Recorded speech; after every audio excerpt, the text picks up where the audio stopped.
Alright, this is the first in a series of videos in Unit 3. This is 4.5 graphing sine and cosine. These are the objectives for today's lesson. As a review, I want to graph these three graphs on the same graph. We're going to graph the parent function, which is sine x. We're going to graph 2 sine x and sine 2x. And you'll notice that the 2 is in a different place. Most of you will recognize that the 2 in the blue equation is going to modify the amplitude. The red equation is going to modify the period for the function, and then there will be all three. I'm going to graph one. I'm just going to graph one period. So here I have 2 pi. Half of 2 pi is pi. Half of pi is pi over 2. Pi over 2, 2 pi over 2, 3 pi over 2. And I'm going to show I'm graphing in black. So the amplitude of sine x is just 1, and then it will go down to -1.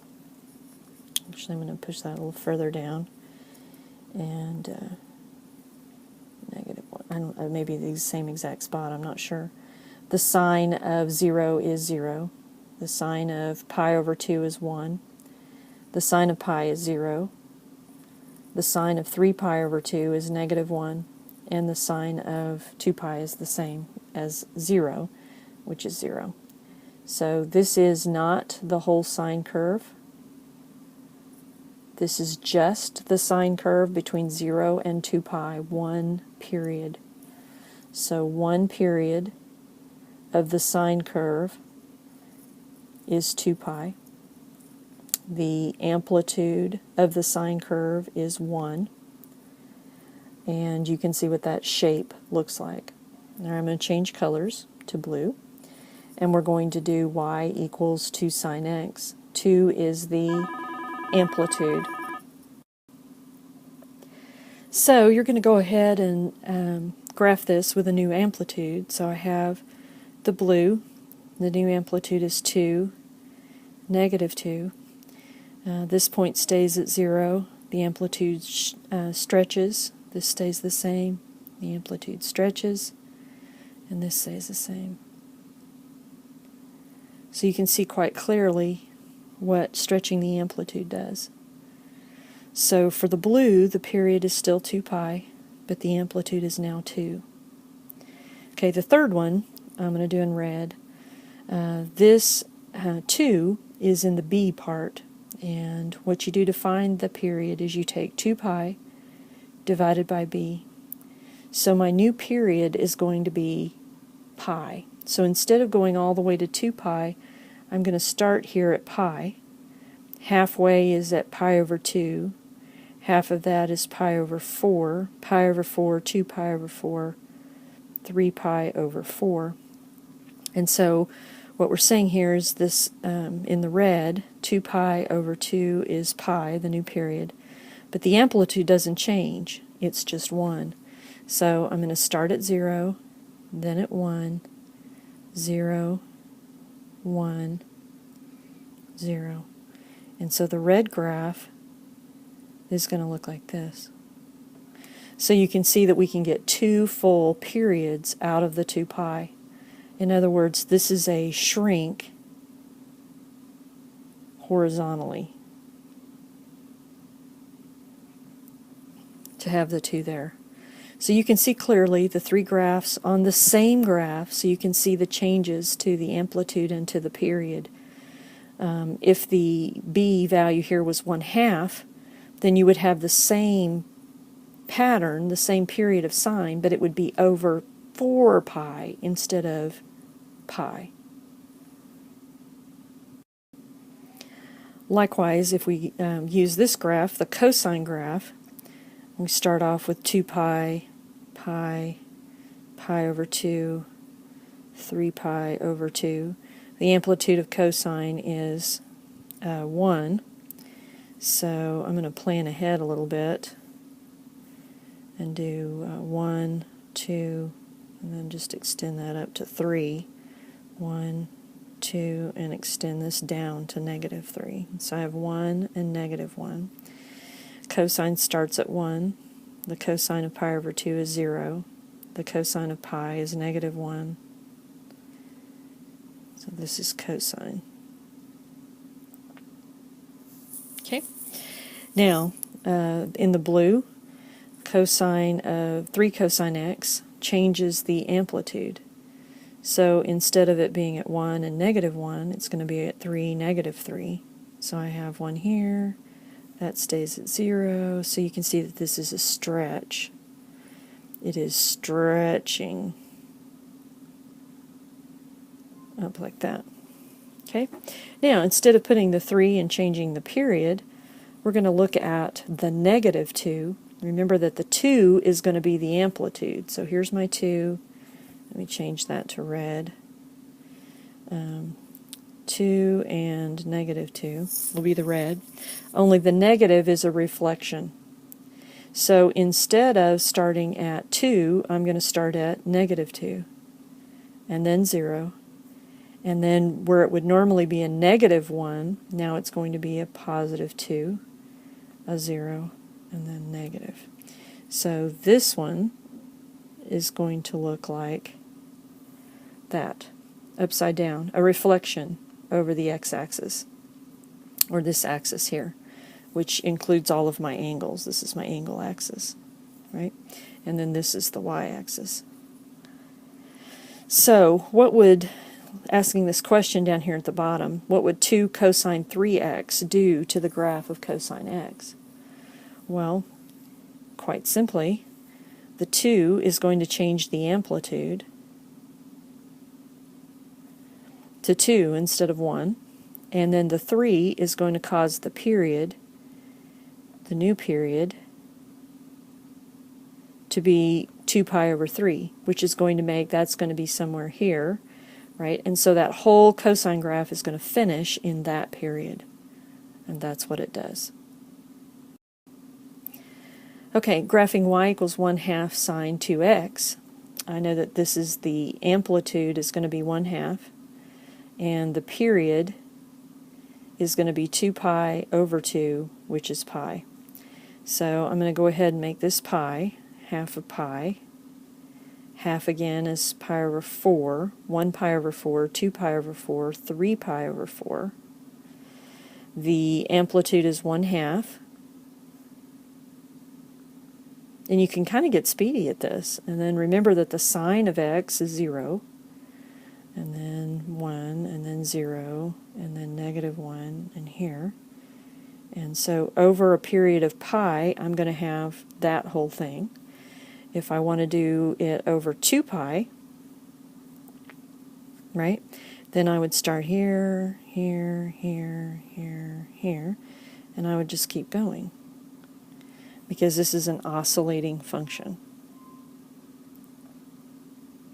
So it's going to continue infinitely in that direction, it's going to continue infinitely in this direction. And so this first number is always the amplitude.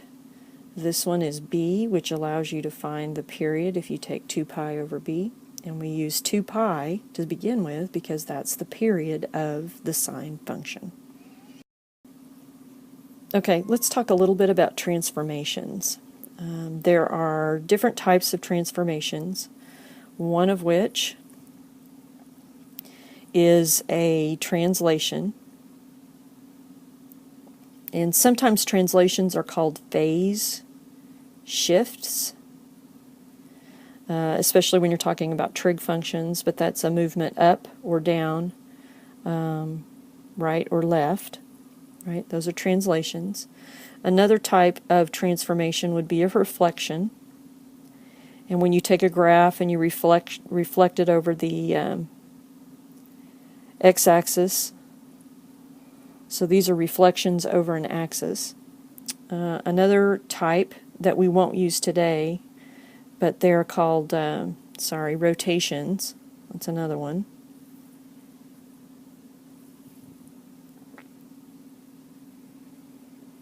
And you can do rotations with different graphs, different functions, but not necessarily trig. And then the fourth type of transformation is, I called it a dilation, but this would be like a stretch or shrink. Shrink, can't spell. And that would be a vertical, right? So it either stretches up vertically or it stretches out horizontally, stretch or shrink horizontally. So we have vertical and horizontal.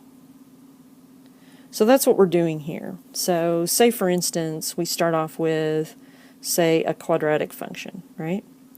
A quadratic, f of x is x squared, right? And then if we wanted to move it down 1, right, go down 1, everything goes down 1, then that would be the same function, x squared, but then minus 1. And so that's a translation or a shift. Okay, if I wanted to move it to the right, then I would take x minus 1 quantity squared, and that would move it to the right 1 unit. Now in trig functions, what this looks like is that if I have f of x is equal to sine x, and I want to do a stretch, a vertical stretch, then I would do 2 sine x, right? That's a vertical stretch. If I wanted to do a horizontal stretch, then I would move the 2 next to the x. That's a horizontal. A reflection would just be a negative in front of something, sine x, that's a reflection. But you can also do translations. So for instance, if I have sine x plus 1, that moves the entire graph up 1. So instead of the amplitude being from 1 to negative 1, it would be 2 to 0, because everything, the whole entire graph, would move up 1. Another one would be if I had the sine of x plus a half. That would move the whole graph left pi over 2. And so these are really important things, but they're not any different from any of the other functions that we've used throughout our time in algebra. I mean, we're just moving it back and forth, up and down, stretching it, shrinking it, rotating it, reflecting it. All those different things we're going to be doing to the trig functions. And for our purposes, we'll be doing it, very simple ones with the other 4, but this one, the sine and cosine, we can do almost all of them. And so that's why we're spending so much time with just sine and cosine. Because if you can do sine and cosine, you can do the other 6. I mean, excuse me, the other 4, all 6 of them. Okay?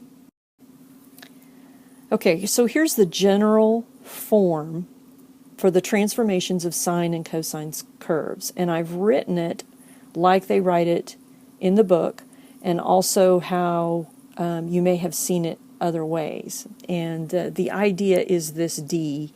D here is at the beginning, D here is at the end. And they mean the same thing, but they're in different places. And I used cosine here just because it was convenient. I could have put the word sine there and it would have been fine. Okay, so let's go over this. This is a review, but this A right here, A, is the amplitude. Vertical stretch or shrink, right? It's the amplitude. If it is negative, let me put vertical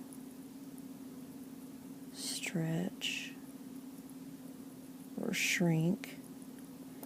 If it's negative, it's a reflection. That's it. The amplitude is always positive, but the negative tells me a reflection. B helps me with the period. For the sine and cosine curves, the period is 2 pi over b. And so that's how you find the other one. C is a phase shift. If if it says x minus c, that goes to the right. C units. And if it's positive, then it goes left C units. And you've seen this before. Okay, so then D is also a phase shift.